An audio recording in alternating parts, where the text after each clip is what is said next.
खट के झले पायल थी छुले अखड़ियों जे खणे तद भेद खुले कन किच किच पन सुफेदे जा आई तो सां गलब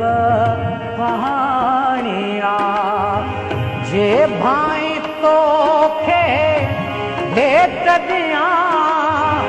जे भाई तो खे भेट दिया जे सर जाऊं बे हुनरिय में हुवच तूं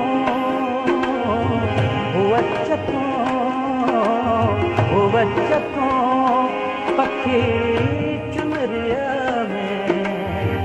हर रोज अचे थी